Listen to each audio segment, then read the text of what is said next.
नमस्कार, मेरा नाम डॉक्टर धनेश भारद्वाज है। मैं इस पलवल डिस्ट्रिक्ट का इकलौता हृदय रोग विशेषज्ञ व सर्जन हूँ। हमने अभी रिसेंटली ही इस हार्ट हॉस्पिटल की स्थापना की है, लगभग 3 से 4 महीने पहले। हम लोग यहाँ पे अपने पलवल एरिया में, अपने पलवल डिस्ट्रिक्ट में 2 से 3 हार्ट से संबंधित कैंप हम ऑर्गेनाइज कर चुके हैं, जो कि हमने मेदांता हॉस्पिटल की कोलैबोरेशन के साथ में हमने ऑर्गेनाइज किए हैं और बहुत सारे मरीज़ उस कैंपों का फ़ायदा उठा चुके हैं। हार्ट की जो समस्या है ये काफ़ी आम है, हमारे एरिया में भी ये काफ़ी लगातार निरंतर रूप से बढ़ रही है। ये जो हृदय की जो समस्या है, नॉर्मली इसकी जो शुरुआत होती है कुछ लोगों में आनुवांशिक तौर पे बिकॉज ऑफ द जीन्स इसकी शुरुआत बचपन में ही हो जाती है। कुछ मरीजों में खान पान के कारण, स्ट्रेस के कारण, प्रदूषण के कारण और जो डेली हमारी जो दिनचर्या में जो बदलाव होते हैं उसके कारण ये समस्या हो सकती है। शुरुआत में इसमें मरीजों में कोलेस्ट्रॉल की जो डिपोजिशन है, कोलेस्ट्रॉल जो होता है एक तरह से एक हम बोलते हैं उसको एक वसा जो होती है हमारे शरीर में वो बढ़ती रहती है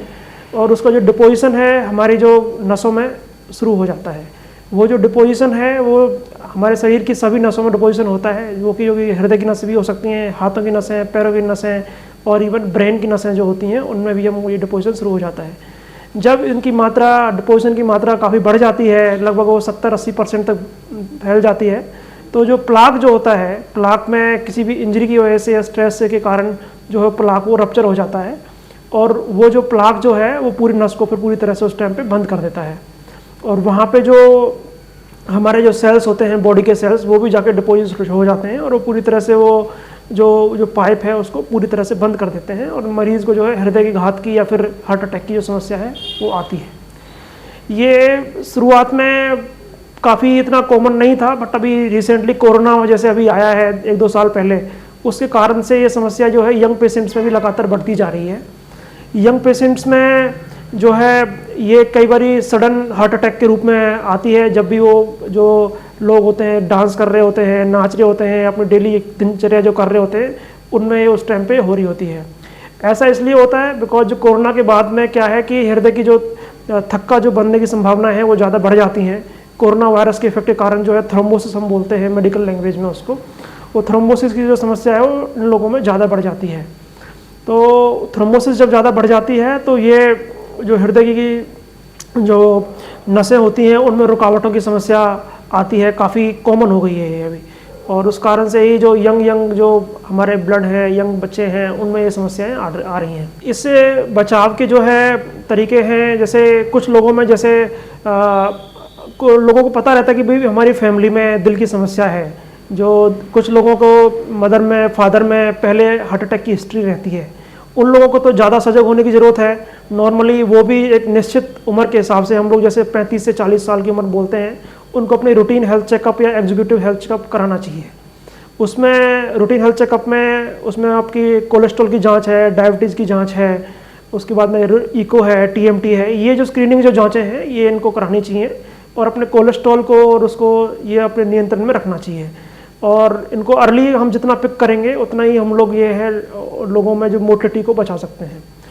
और दूसरी समस्या है जिनको ऑलरेडी डायग्नोज्ड है उनको अपना लगातार जो है दवाइयाँ लगातार नियमित रूप से लेनी चाहिए, बीपी को कंट्रोल में रखना चाहिए, खान पान को बिल्कुल नियमित रखना चाहिए, जो भी डाइटिशियन जो डाइट बताती है हार्ट के मरीजों के लिए उसको रेगुलरली इनको फॉलो करना चाहिए। और उसके अलावा जो मरीजों में जिनमें कि एक अटैक पहले आ चुका है उनको भी अपने नियमित तौर पे एक स्ट्रेस इको जो टेस्ट होता है वो कराना चाहिए और कभी कभी कुछ मरीजों में एंजियोग्राफी दोबारा से करने की जरूरत भी पड़ती है। इस तरह से ये अपने जो है अपनी स्क्रीनिंग कर सकते हैं और अब बचाव कर सकते हैं। और जो कुछ लोग हैं जो अफेक्टेड ही नहीं है अभी, जिनको पता ही नहीं है कि उनको ये समस्या आ सकती है, उनको भी अपने खान पान में बदलाव रखना चाहिए। नॉर्मल जो है चिकना चुपड़ा चीज़ें जो होती हैं, मसालेदार चीज़ें जो होती हैं उनको अवॉइड करना चाहिए। ये सिम्टम्स जो होते हैं इसमें जो है चेस्ट पेन की वजह से पेशेंट नॉर्मली जो प्रेजेंट करते हैं, वो जो दर्द जो है छाती के अलावा कंधे में, जाड़ में जा सकता है और कुछ लोगों में ज़्यादा चलने पे सांस फूलने की समस्या होती है जिसको हम लोग ब्रेथलेसनेस बोलते हैं, वो ब्रेथलेसनेस के साथ में पेशेंट प्रेजेंट कर सकते हैं। कुछ लोगों में कई बार सडन हार्ट अटैक होता है या फिर सिनकोप की प्रॉब्लम होती है या फिर मरोज जो है बेहोशी के साथ भी जो है वो प्रेजेंट कर सकते हैं। कुछ लोग हमें पाल्पिटेशंस के साथ में प्रेजेंट करते हैं, जिनमें अचानक से हृदय की जो गति है वो बढ़ जाती है, और ये नॉर्मली कॉमन सिम्टम्स होते हैं जिन 3-4 सिम्टम्स के साथ प्रेजेंट करते हैं। कई बार ये डायबिटीज़ जो मरीज होते हैं उनमें कई बार ये अनडायग्नोज भी रहते हैं, जिसको बोलते हैं हम लोग साइलेंट हार्ट अटैक। जो मरीज जिनमें डायबिटीज़ होती है और अनकंट्रोल डायबिटीज़ होती है, उनमें कई बार चेस्ट पेन की या ब्रेथलेसनेस समस्या जो है महसूस नहीं होती है, वो मास्क रहती है। उन लोगों में भी ये है, जो बीमारी है अचानक से आती है और वो जब अटैक हो चुका होता है तब उनको पता लगता है कि इनको अटैक हुआ है। तो खासकर जो डायबिटीज़ वाले जो मरीज हैं उनको ज़्यादा सतर्क रहने की ज़रूरत है। उनका डायबिटीज़ का कंट्रोल कितना है उसको देखने के लिए एक टेस्ट होता है HbA1c। तो HbA1c की जो वैल्यू है वो नॉर्मली 7 से नीचे रहनी चाहिए। ऐसे मरीजों में जिनको कि दोनों समस्याएं हैं, दिल की समस्या भी है, डायबिटीज़ की समस्या भी है, उनको अपना जो है अपना HbA1c को 7 से नीचे रखने की ज़रूरत है, और अपना जो भी डाइटरी एडवाइस जो डाइटिशियन ने दिए हुए हैं वो फॉलो करने की ज़रूरत है।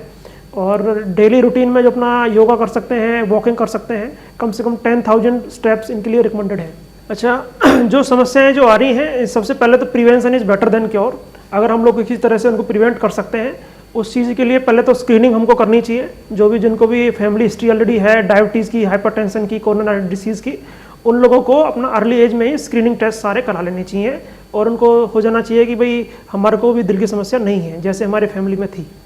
दूसरी चीज़ ये है कि जो ऑलरेडी डायग्नोज हो चुके हैं उनको रेगुलर बेसिस पे अपनी मेडिसिन जो भी हैं, या तो मेडिसिन के थ्रू या फिर कुछ उनको अगर स्टेंटिंग की या बाईपास की जरूरत है तो उसके लिए स्क्रीनिंग करानी चाहिए कि वेदर वो उस कैटेगरी में फिट बैठते हैं या नहीं है।